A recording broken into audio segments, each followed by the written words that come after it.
Allez, cherche.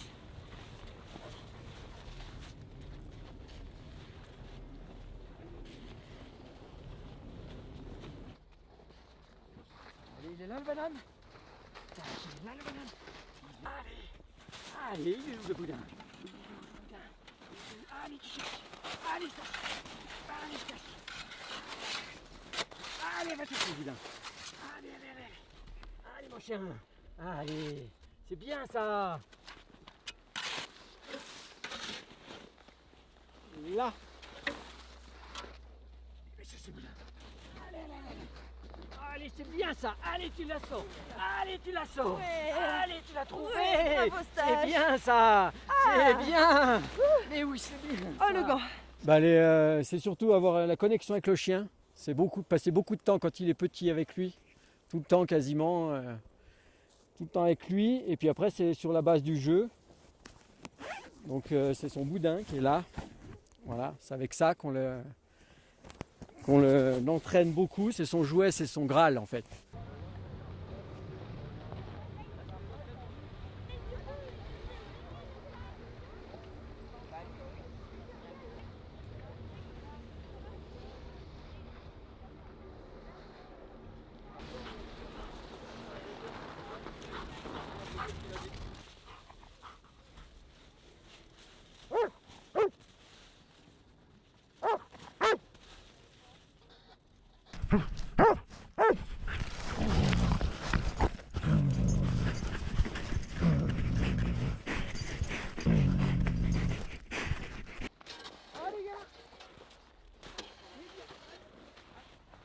Lâche-le, tu peux lâcher. Lâche, Jérém. Attends, lâche.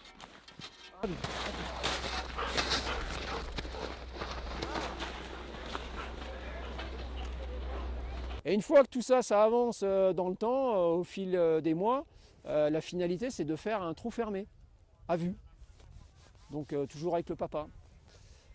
À vue, si ça marche bien, on ancre la chose, on le fait, on continue, nan. Et puis de temps en temps, dans ces manips, on va commencer à essayer de passer sur une personne étrangère. Si le chien il aime bien le jeu, le boudin, là, le fameux jouet, normalement il n'y a pas de souci. Et on recommence toutes ces petites phases d'exercice là, ouvert, trou semi-bouché, trou bouché. Alors on recommence ça sur personne étrangère. Et la finalité de la chose, c'est de faire ça, donc une victime trou bouché, ce qu'on appelle à l'insu. Comme on a fait là tout à l'heure, on est arrivé, on n'est pas censé savoir où c'est que les personnes sont enfuies, et le but c'est de découvrir les victimes.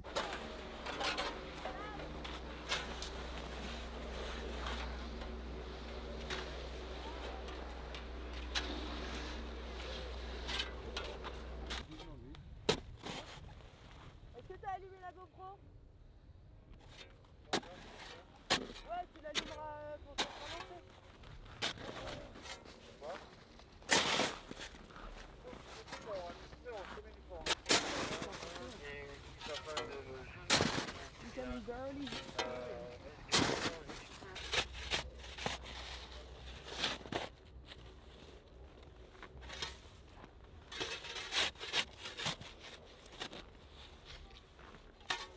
C'est important parce qu'en fait, si on n'aurait pas ça, on n'aurait aucun lien de jeu avec le chien. Lui, il adore mordre, il adore tirer, donc c'est ce qui nous fait le lien entre le maître ou même sur un étranger.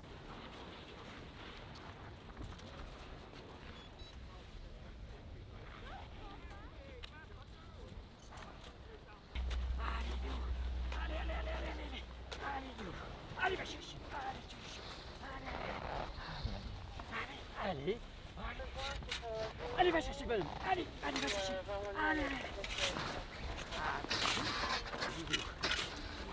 Allez, va chercher. Allez. Allez, Vipère. Allez. Ouais.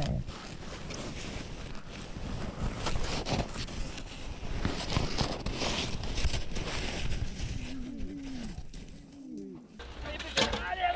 Oui, c'est bien ça. Ouais, c'est bien. Mais oui.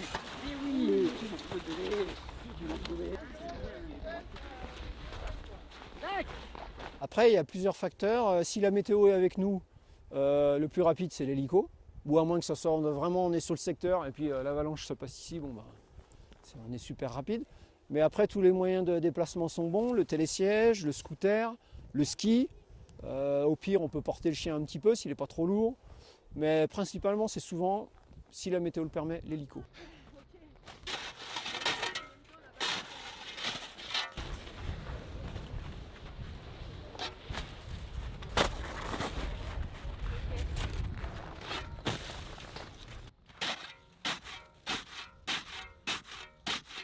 C'est vraiment oppressant. Et après, quand il ferme le trou, on voit la lumière diminuer.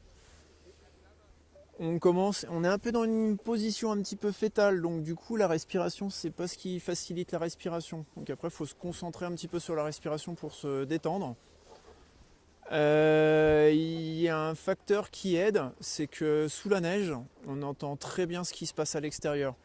Et même dans le cas d'une avalanche réelle, ce qui est important pour un secouriste, c'est d'expliquer. Je suis là, j'arrive, on commence ça. Et pour la victime, ça la rassure énormément de savoir quelqu'un qui commence une recherche. Et c'est un peu la même sensation dans le trou. Voilà, ouais. Allez, on le sort. Allez, on le sort. Allez, on le sort. Voilà, super. Voilà. Wouh. C'est bien, gamin. On peut jouer encore un peu avec. Et du coup, il adore mort, alors il adore tirer.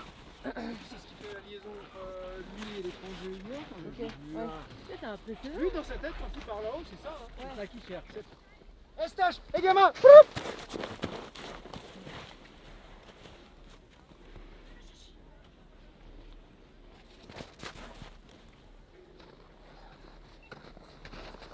C'est bien le bébé, ça c'est bien, mais oui, c'est bien, tu as trouvé le bonhomme, c'est bien ça, mais oui c'est... Stop, donne. Bon, bah, Walou, ça vous va? Nickel. Là, elle va vous poser des questions, je pense.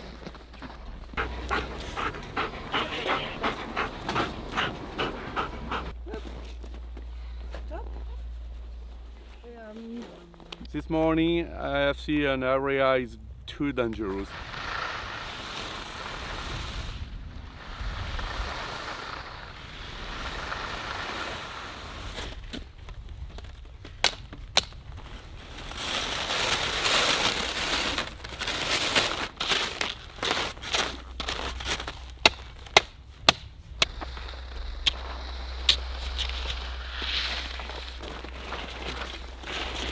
Hey, let's go!